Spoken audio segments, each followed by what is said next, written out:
The words sliced through the marble foyer like a blade.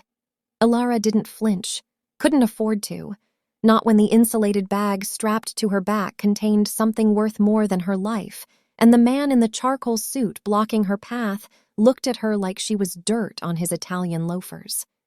She stopped. The rain from Chicago's brutal October storms still dripped from her cheap polyester jacket, pooling on floors so polished she could see her own reflection, a ghost in navy blue and defeat. "The package was supposed to arrive 30 minutes ago." His voice was ice, pure aristocratic contempt. "Can't you people even follow simple instructions?" You people. Ilara felt the familiar burn in her chest, the one that came from years of being looked through, not at. At 26, she'd perfected the art of swallowing rage. But tonight felt different. The air in the Vane estate wasn't just cold. It crackled with something electric, something dangerous. Through the archway leading to the grand hall, she could hear chaos, raised voices, the sharp bark of orders. Someone was shouting in a language that made her spine straighten involuntarily. French. "I'm sorry, sir." The apology tasted like ash. "The storm delayed traffic. I came as fast as—" "I don't care." He cut her off with the kind of dismissiveness reserved for insects. "Leave it on the table and disappear." Ilara's fingers tightened on the thermal bag's strap. She should do exactly that. Drop the package, collect her $7 tip if she was lucky, and vanish back into the rain where people like her belonged. But then the double doors to the east wing flew open. What she saw inside made her breath catch. A massive table surrounded by men in suits that could buy her entire apartment building. Papers scattered like casualties across mahogany. Security personnel with visible weapons positioned at every corner. And at the center of it all, a man who made every instinct in her body scream predator. Julian Vane. She'd seen his face on the news. Chicago's most ruthless developer. The Vane Empire's dark prince. Speculation about his ties to international syndicates followed him like cologne, but nothing had prepared her for the reality of him. 6'3" of controlled violence in a three-piece suit. Dark hair swept back with careless precision, a jaw that could have been carved from the same marble as his foyer. And eyes, God, those eyes, the color of winter storms. Currently locked on a phone pressed to his ear with barely contained fury. "I don't care if your translator is in the hospital." His voice was velvet wrapped around a knife. "The call with Marseille is in 10 minutes. If this deal falls apart, someone's going to pay in blood." Ilara's heart slammed against her ribs. Marseille.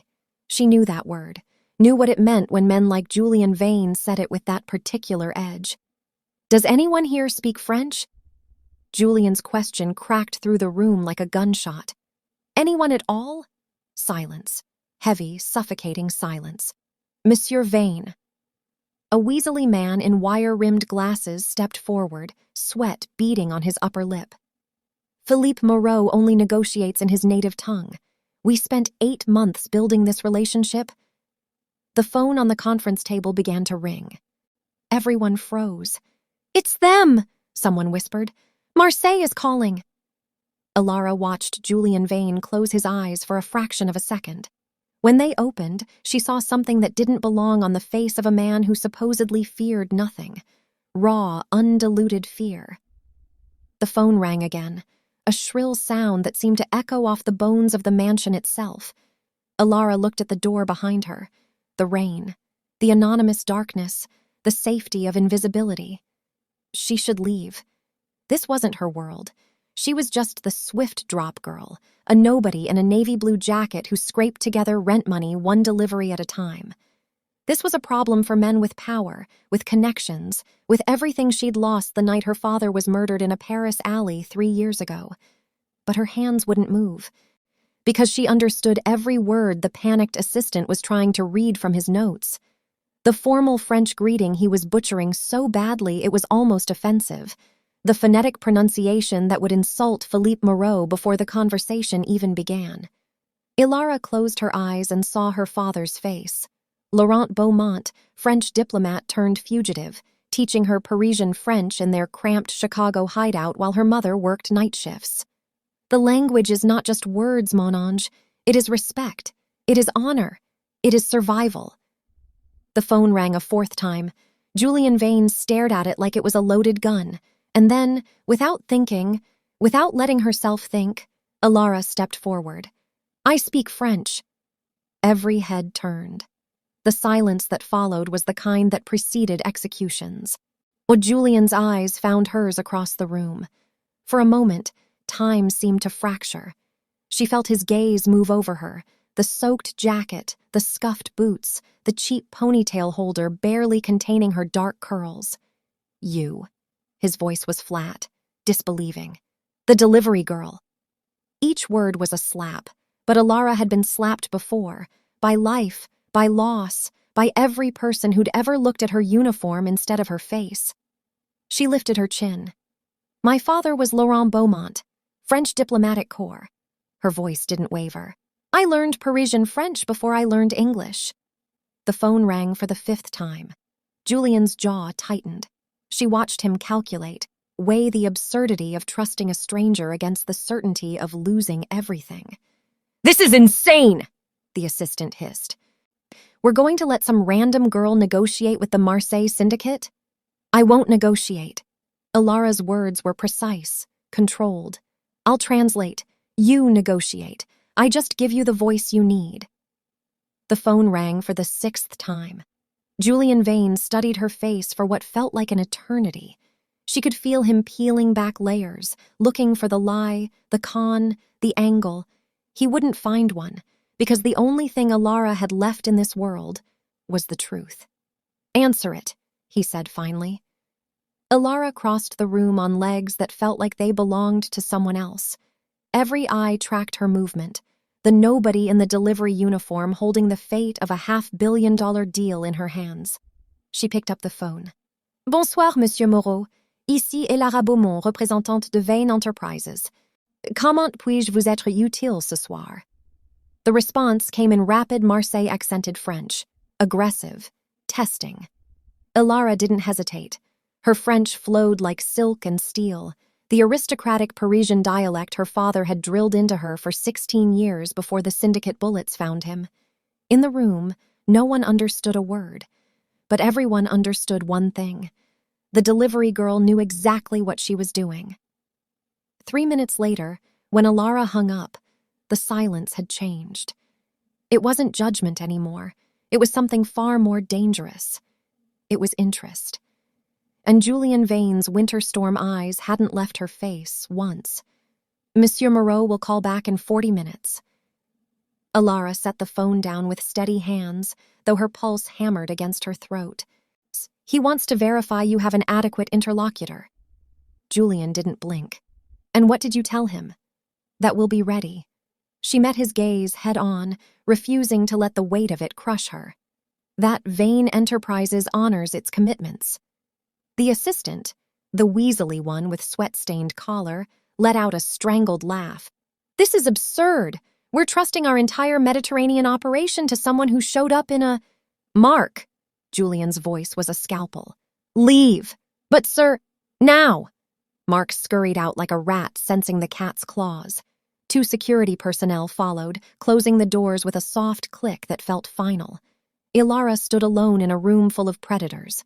Julian moved closer, each step deliberate, measured, the kind of approach that made prey animals freeze. She forced herself to breathe normally, to stand her ground even as every nerve ending screamed at her to run. He stopped inches away, close enough that she could smell his cologne, something dark and expensive that probably had a French name she'd recognize, close enough to see the faint scar cutting through his left eyebrow, close enough to feel dangerous. What's your full name? His voice was quieter now, intimate, the kind of quiet that preceded violence or something worse. Alara Beaumont. She didn't add the Thompson, her mother's American surname, the one she'd hidden behind for 3 years. Beaumont was her father's name, the name that had gotten him killed. Beaumont. Julian tilted his head slightly, studying her like she was a puzzle with missing pieces. Laurent Beaumont's daughter. Ice flooded her veins. You knew my father. I knew of him. His winter storm eyes narrowed. French diplomatic corps doesn't usually end up bleeding out in Chicago alleys. That kind of death has a story. Alara's throat tightened. The memory was a wound that never quite healed. Her father's blood on cobblestones, his last words in French. "Run, mon ange, don't stop running." He made enemies. Her voice came out rougher than intended. Wrong people, wrong time. The Valois family. It wasn't a question. Her silence was answer enough. Julian's expression shifted, something that might have been respect flickering behind the cold assessment. "And you've been hiding, playing invisible, delivering food to people who don't deserve to breathe the same air as you." "It kept me alive." The words tasted bitter. "Oh, survival doesn't care about dignity." "No." He reached up, and Alara's breath caught as his fingers, scarred knuckles capable of terrible things, brushed a strand of wet hair from her face. "But survival isn't living. It's just slower dying." The touch was gone as quickly as it came, but her skin burned where he'd made contact. 40 minutes, Julian said, stepping back. "You have 40 minutes to prove you're worth the risk I'm about to take. Come with me." He turned and walked toward a door hidden in the mahogany paneling. Alara followed, her boots squeaking against marble, leaving wet footprints like accusations. The room beyond was smaller, darker. Floor-to-ceiling windows overlooked rain-battered Chicago, the city lights bleeding through the downpour like wounds. A desk dominated the space, black lacquered wood, all papers scattered across its surface. Legal documents, shipping manifests, contracts in French. 3 men sat around the desk. One was smoking a cigar that filled the air with acrid sweetness.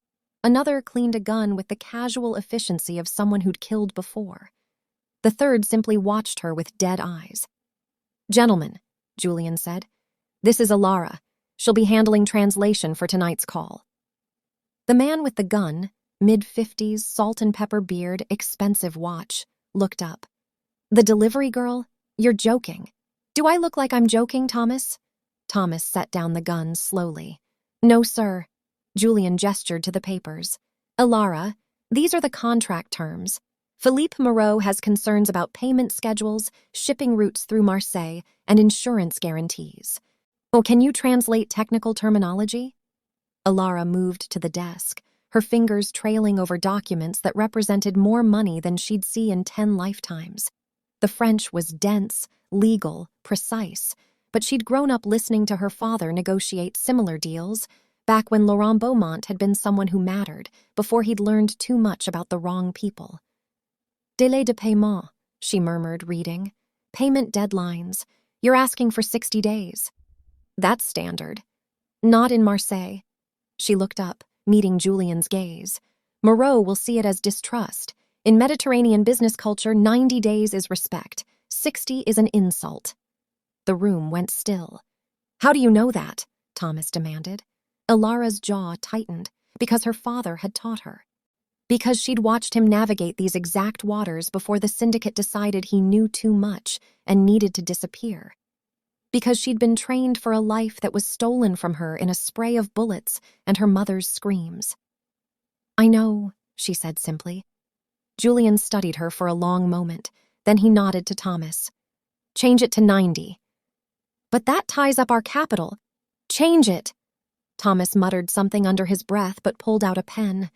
Alara continued reading, pointing out cultural landmines buried in legal language. The man with the cigar, introduced curtly as Vincent, started taking notes. The one with dead eyes never spoke, just watched her with an intensity that made her skin crawl. 20 minutes passed. The rain hammered against windows like it was trying to break through. "You're not just a translator," Julian said quietly, standing so close behind her that she could feel his body heat. "You were trained for this world." "I was trained for a world that doesn't exist anymore." "Maybe." His breath ghosted across her ear. "Or maybe you've been hiding from the world you were always meant to rule." Before Alara could respond, the phone rang. Marseille was calling early. Julian answered on speaker. "Vane. Monsieur Vane." The voice that filled the room was smooth, cultured, and absolutely lethal. I am told you have found a translator. I am skeptical. Philippe Moreau, head of the Marseille syndicate, a man whose name appeared in Interpol files and French nightmares. Elara stepped forward. Bonsoir, Monsieur Moreau. Je suis Elara Beaumont. Et c'est un honneur de faciliter notre conversation ce soir. Silence. Then, Beaumont? His tone shifted. Laurent Beaumont's daughter? Her heart stopped. You knew my father? Everyone knew your father, mademoiselle. He was a man of honor in a world of serpents. A pause. I was sorry to hear of his death. The Valois are animals. Elara's hands trembled. She'd spent 3 years running from her father's shadow, terrified that anyone who recognized the name would finish what the Valois started. But Philippe Moreau spoke like Laurent had been an ally. Thank you, monsieur. Her voice was steadier than she felt. Shall we discuss business? What followed was a delicate dance. Philippe spoke in rapid Marseille dialect, testing her knowledge. She responded with aristocratic Parisian precision, adapting to his rhythm without losing her authority. Julian asked questions in English. She translated them into French that honored both meaning and culture. But something was wrong. Henri, the assistant who'd been dismissed earlier, had returned, hovering near the doorway. He'd positioned himself where he could hear every word, and his expression was too focused, too intent. Philippe said something about shipping insurance, a technical point about liability in international waters. Henri suddenly spoke up. Mr. Vane, he's saying if anything goes wrong, you're personally responsible. He's threatening you. Elara froze. That's not what he said. I'm the official translator here. He said liability is shared according to maritime law. Her voice was sharp. He's clarifying legal protection. I'm not issuing threats. Henri's face reddened. You must have misheard. J'ai parfaitement entendu. She switched to French, her tone cutting. And I know the difference between clarification and threat, Henri. Julian's eyes narrowed. What's happening? He's lying. Elara turned to face Henri fully. He's deliberately mistranslating to sabotage the deal. That's absurd. Henri took a step forward. I've been with this company for 5 years. Then you've been sabotaging it for 5 years. She pulled a shipping manifest from the pile, pointing to a clause. This provision here, Philippe asked about port access in Marseille. You told Mr. Vane he was demanding exclusive rights, but he was actually offering shared access as a gesture of partnership. Thomas stood abruptly, hand moving toward his concealed weapon. Is this true? Henri's eyes darted toward the door. She's the one you shouldn't trust. She shows up out of nowhere. Monsieur Moreau. Elara spoke directly into the phone. Le traducteur en qui Monsieur Vane avait confiance travaille pour vos ennemis. Il a tenté de détruire cet accord de l'intérieur. Philippe's response was a stream of vicious French curses. Then, in English, Mr. Vane, if what she says is true, you have a rat. Julian's expression went glacial. Who are you working for, Henri? I'm not. Les Valois, Philippe said quietly through the speaker. They want this deal dead. They want war between Marseille and Chicago. Henri bolted. He made it 3 steps before Vincent grabbed him, slamming him against the mahogany paneling hard enough to crack wood. The gun Thomas had been cleaning was suddenly pressed against Henri's temple. Please. Henri's voice was a whimper. They said they'd kill my family if I didn't. Where's the wire? Julian's voice was dead calm. Are they listening right now? Henri's silence was answer enough. Julian looked at Thomas. Find it. Thomas ripped open Henri's shirt, revealing a small recording device taped to his chest. He crushed it under his heel. Take him to the basement, Julian said. I'll deal with him after the call. As they dragged Henri away, his pleas fading down the hallway, Elara realized her hands were shaking. Not from fear, from rage. The Valois family had killed her father. Now they were trying to spark a war that would kill countless others. Mademoiselle Beaumont. Philippa's voice drew her back. You have your father's courage. Now, shall we finish this conversation without rats listening? Elara took a breath. Yes, monsieur. Let's finish this. The next 30 minutes were brutal. Philippe Moreau had been testing them before. Now he negotiated like a man who knew he held the power. Payment schedules, shipping routes, guarantees if things went wrong. Each clause was a battlefield, and Alara fought for every inch. Julian stood behind her, his presence a constant weight. Every time she translated, his hand would brush her shoulder, a gesture that could have been possessive or protective. With Julian Vane, it was probably both. The insurance clause, Philippe said. Marseille takes 60% liability, Chicago 40%, but only if your organization proves trustworthy. Alara translated. Julian leaned down, his mouth close to her ear. Tell him Chicago takes 50%, equal partnership. He'll see that as aggressive. Tell him. She did. In French that walked the knife edge between respect and refusal to be dominated. Philippa was quiet for a long moment. Then he laughed, a genuine sound that seemed to surprise everyone.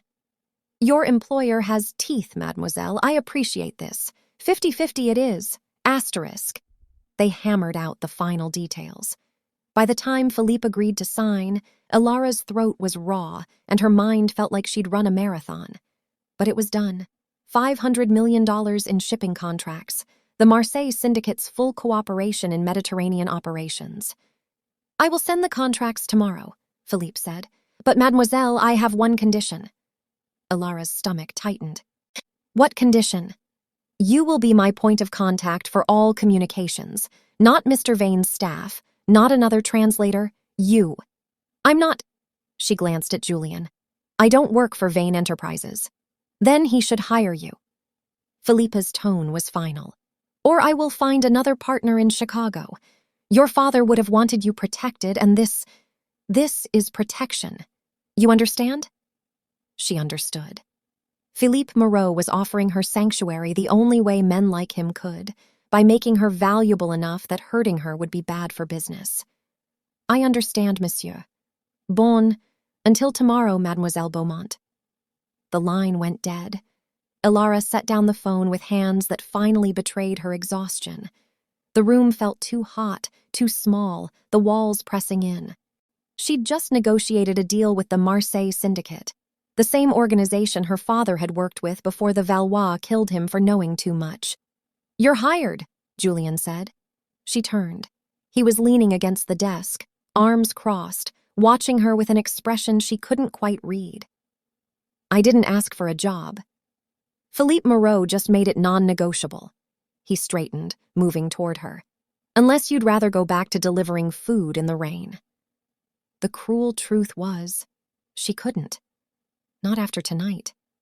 Henri had been working for the Valois, which meant they knew she'd broken cover, knew she was in Chicago, knew she'd just cost them a war they wanted. They'll come for me, she said quietly. The Valois. Let them. Julian's voice was soft, lethal. They'll have to go through me first. You don't understand. I understand perfectly. He was close now, invading her space the way he had all night. You're Laurent Beaumont's daughter. You speak 5 languages, if I had to guess. You were trained for diplomacy and politics before you ended up scraping by in my city. And now you've just saved my operation from a saboteur and earned me the respect of Marseille. His hand came up, fingers curling under her chin, tilting her face toward his. You're mine now, Alara. Mine to protect, mine to use, mine to keep. His thumb brushed her lower lip. Question is, are you going to fight me on this? She should. Every instinct screamed at her to run, to hide, to disappear back into the anonymous darkness where the Valois couldn't find her. But she was so tired of running. What do you want from me? Her voice was barely a whisper. Everything. His answer was immediate, absolute. Your languages, your knowledge, your presence at every meeting, every negotiation, every moment I need someone who won't betray me. His grip tightened slightly. Can you give me that? Alara looked into Winter Storm eyes and saw the truth. Julian Vane was a monster, but he was a monster who'd just offered her the one thing she'd lost when her father died. Purpose. Yes, she breathed. I can give you that. Good. He released her, stepping back. Vincent will take you to get cleaned up. Tomorrow we deal with the Valois problem. Tonight you stay here where I can protect you. I need to get my things already handled. I had someone retrieve them from your apartment. At her shocked expression, he smiled. Cold. Possessive. I told you, Alara, you're mine now. I protect what's mine. Vincent led Alara through corridors that felt endless, each one more opulent than the last. They stopped at a door on the 3rd floor. Guest suite, Vincent said gruffly. Bathroom's through there. Your things are on the bed. Boss wants you ready for breakfast at 7. He left without waiting for a response. Alara stepped inside and froze. This wasn't a guest room. It was a sanctuary.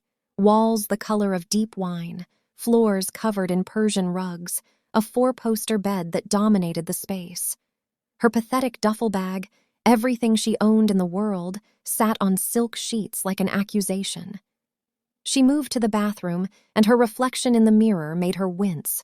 Mascara smudged, hair a riot of damp curls, her cheap jacket soaked through, clinging to her skin. She stripped it off and saw the bruise forming on her shoulder where the thermal bag had dug in during the long walk through the rain. Evidence of who she'd become.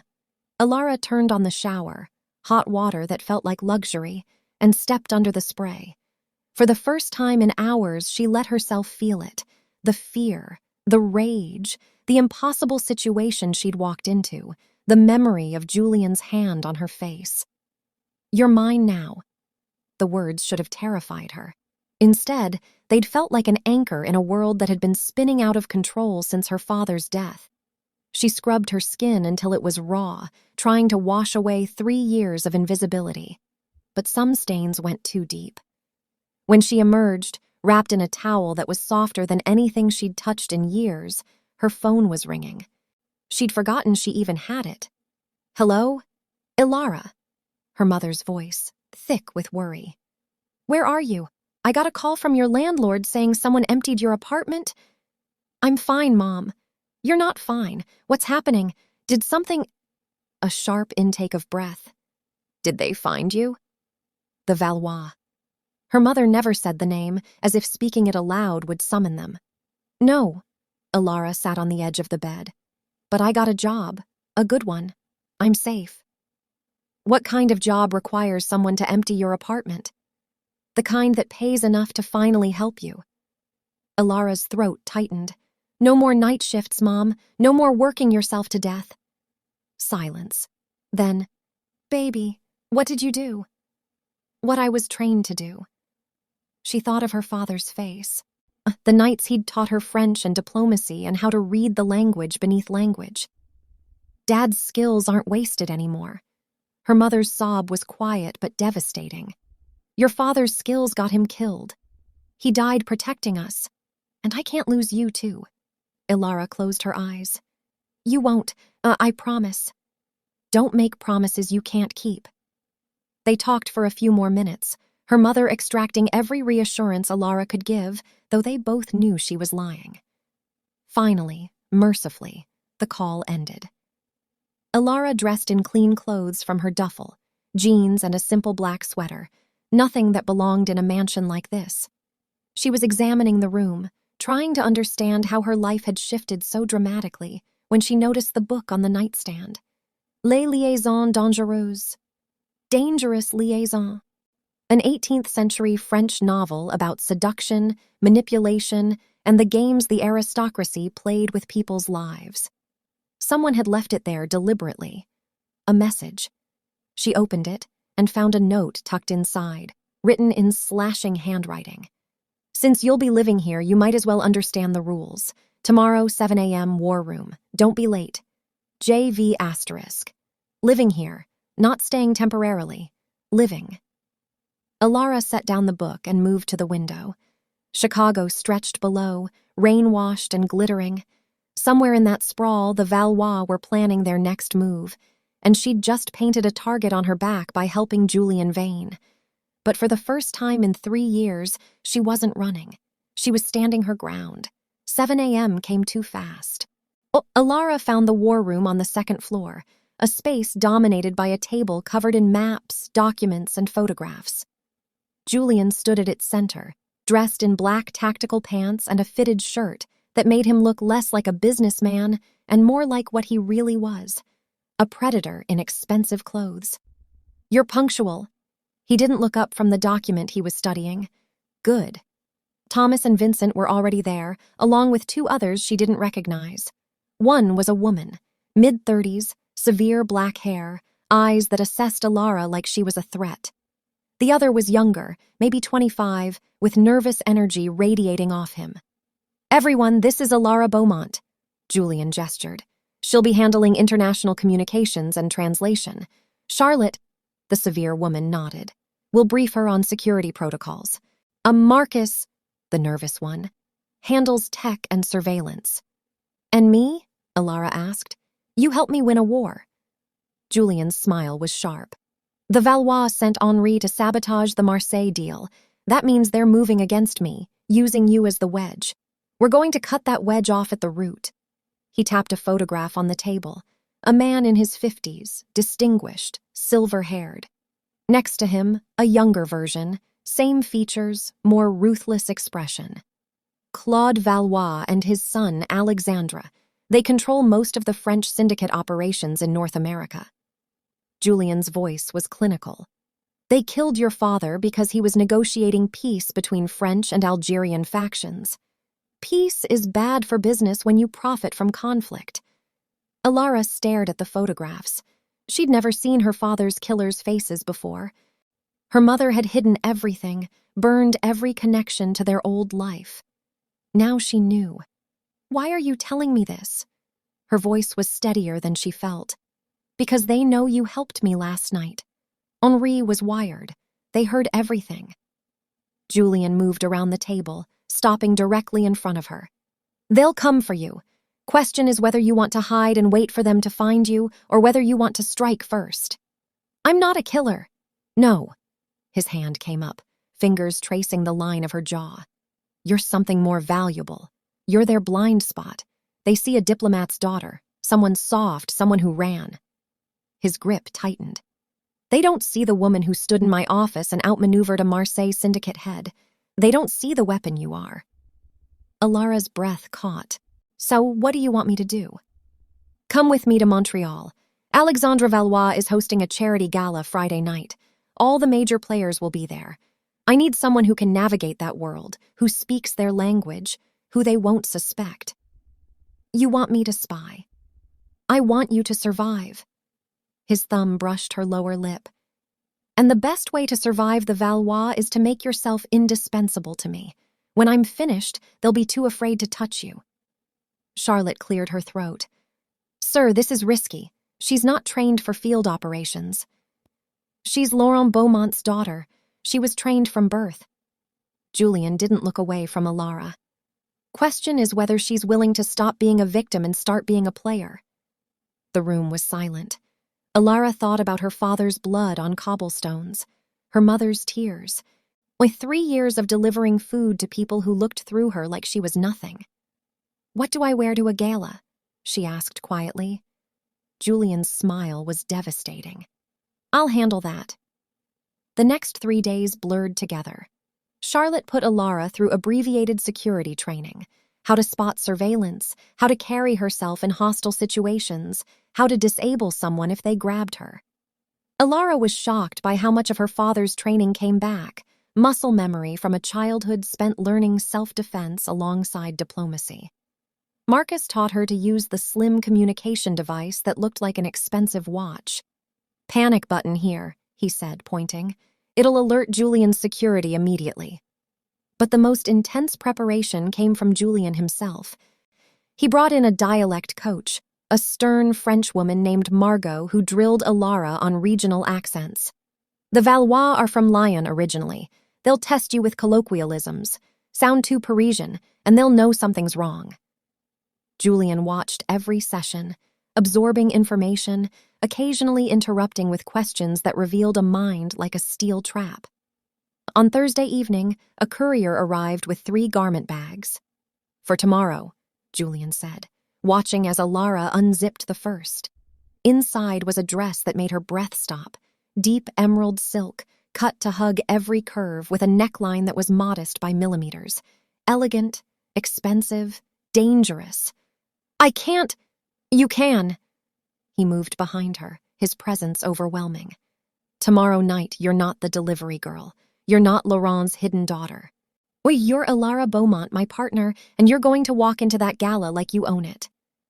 His hands settled on her shoulders, warm through the thin sweater she wore. "The Valois took everything from you," he murmured against her ear. "Your father, your future, your identity. Tomorrow we start taking it back." Ilara turned to face him. This close, she could see the faint scars on his jaw, the ruthlessness in his eyes that never quite faded. "Why are you doing this?" she asked. "Really, it's not just business." "No." His hand came up, cupping her face. "It's not." "Then what?" "Revenge." The word was soft, lethal. "The Valois killed someone I loved 5 years ago. I've been waiting for the right moment to destroy them." "You..." His thumb traced her cheekbone. "You're that moment. So I'm a weapon. You're a queen." His grip tightened. "And I'm going to put you back on the throne they stole from you, even if I have to burn everything down to do it." Before Ilara could respond, he kissed her. It wasn't gentle. It was possession and promise, and the kind of darkness that lived in both of them. His mouth claimed hers like he was branding her, like he was making sure she understood exactly what she'd agreed to. When he pulled back, Ilara was breathless. "Tomorrow," Julian said, his voice rough. "We go to war." Montreal was freezing. The private jet landed just after sunset Friday. A car waited on the tarmac, another piece of Julian's perfectly orchestrated machinery. Ilara wore the emerald dress with heels that made her legs look impossibly long. Her hair was swept up in an elegant twist, showing off the diamond earrings Julian had presented without ceremony. "Borrowed from my mother's collection," he'd said. "They suit you." Now, standing in the car as it approached the gala venue, a historic hotel lit like a beacon, Ilara felt like someone else. Not the scared girl who'd delivered pizza, not the diplomat's daughter who died with her father in Paris. Someone new, someone dangerous. "Remember," Julian said quietly, adjusting his cufflinks. He wore a tuxedo that probably cost more than her old apartment. "We're here as business partners. The Valois don't know about last night's deal with Marseille yet. Act confident. You belong there." Charlotte was in the front seat, wearing an elegant black dress that concealed at least 2 weapons. "Panic button if anything goes wrong." "It won't," Ilara said. Julian's smile was brief. "That's my girl." The gala was exactly what she expected. Montreal's elite playing dress-up, pretending their money was clean. Crystal chandeliers, string quartet, champagne that sparkled like liquid gold. Ilara moved through the crowd on Julian's arm and heads turned. "Who's that with Vane?" someone whispered. "Never seen her before. God, look at her." Ilara kept her expression neutral, playing the part Julian had written for her. Confident, untouchable, a woman who belonged in this world. They made it 20 minutes before Alexandre Valois found them. He was younger than his photograph suggested, mid-30s with the kind of looks that belonged in magazines. Charming smile, expensive suit, and eyes that calculated the worth of everything they touched. Julian Vane. His accent was pure Parisian. "I didn't expect to see you in Montreal." "Business opportunity." Julian's voice was casual. "I'm expanding French operations. This seemed like a good place to make connections." "Indeed." Alexandra's gaze shifted to Ilara. "And your companion?" "Ilara Beaumont." She offered her hand. "Pleasure to meet you, Monsieur Valois." His expression didn't change, but something flickered behind his eyes. Recognition? Suspicion? "Beaumont," he repeated slowly. "Interesting name. Not many Beaumonts left." "My father's family." Ilara kept her smile in place. "He passed years ago." "I'm sorry for your loss." But Alexandra didn't sound sorry. He sounded curious. "What did your father do?"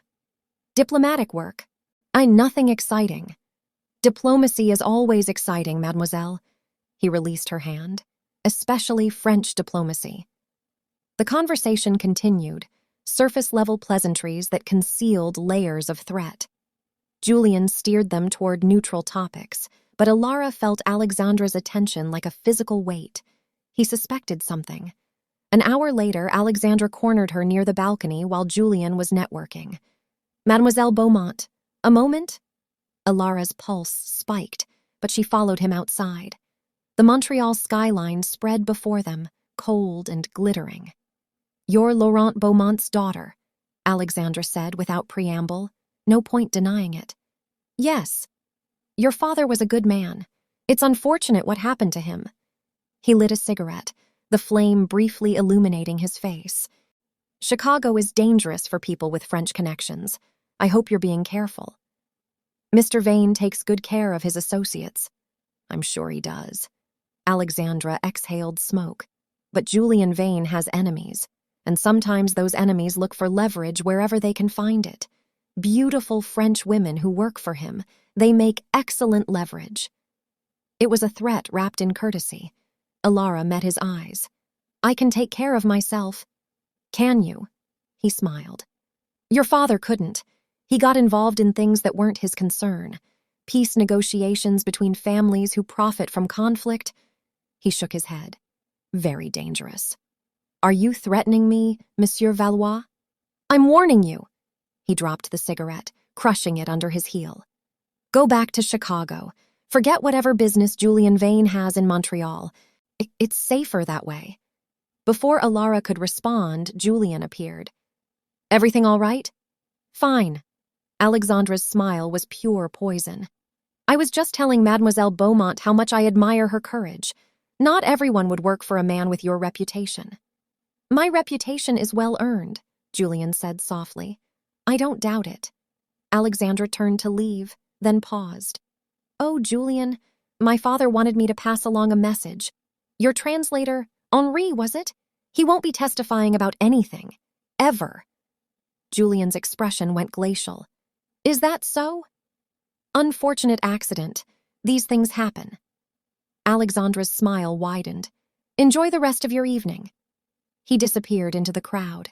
Alara's hands were shaking. They killed Henri. To cover their tracks, Julian's jaw was tight. "Come on. We're leaving." But as they moved toward the exit, the lights went out. Screams erupted, glass shattered. In the darkness, Alara felt someone grab her arm, not Julian, someone else, their grip bruising. "Got you," a voice hissed in French. Then Charlotte's voice cut through the chaos. "Alara, down!" Alara dropped as gunfire exploded above her head. The ballroom descended into pandemonium. People running, security shouting, the string quartet's instruments crashing to the floor. Strong hands pulled her up. Julian, his face a mask of fury. "Move! Now!" They ran. The extraction was violent and efficient. Charlotte and two other security personnel, Alara hadn't even realized they were in the building, created a corridor of protection. They made it to the car as Montreal police sirens wailed in the distance. "Drive!" Julian snapped.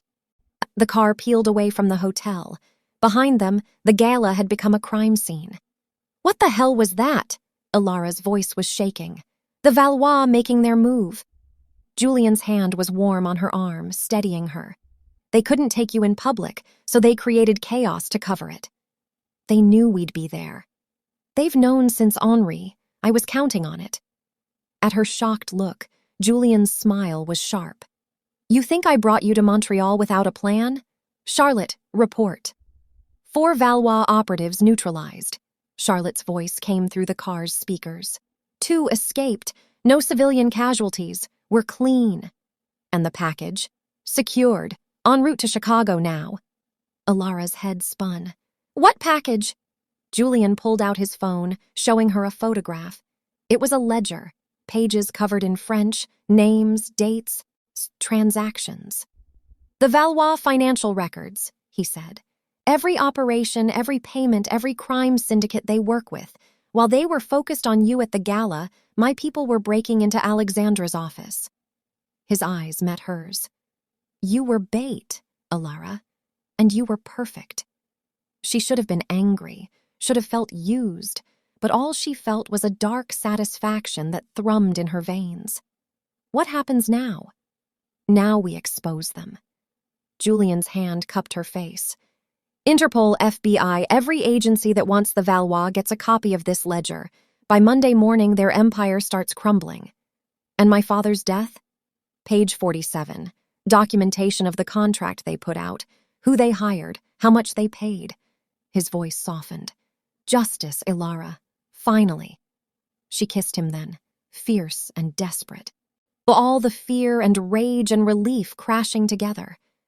Julian responded with equal intensity, his hand tangling in her hair, claiming her mouth like he was claiming all of her. When they broke apart, Ilara was breathless. What am I to you? She asked. Really? Mine. The answer was immediate. My translator, my partner, my weapon, my queen. His forehead pressed against hers. Everything. 2 weeks later, Ilara stood in Julian's penthouse office, watching the news. Breaking: major arrests in international crime syndicate. The Valois family, long suspected of illegal activities, faces charges ranging from murder to money laundering. Claude Valois and his son Alexandre were arrested this morning in Montreal. Her phone buzzed. A message from Philippe Moreau. Your father would be proud, mademoiselle. The serpents are finally in cages. Julian came up behind her, arms wrapping around her waist. How does it feel? Like I can finally breathe. She leaned back against him. What now? Now we build something new. His breath was warm against her ear. I have operations in Paris, Rome, Tokyo. I need someone I trust to handle international relations. And you trust me? More than anyone. He turned her to face him. You walked into my house wearing a delivery uniform and saved my empire. You let me use you as bait to destroy your enemies. You're ruthless when you need to be, diplomatic when it matters, and you don't flinch under pressure.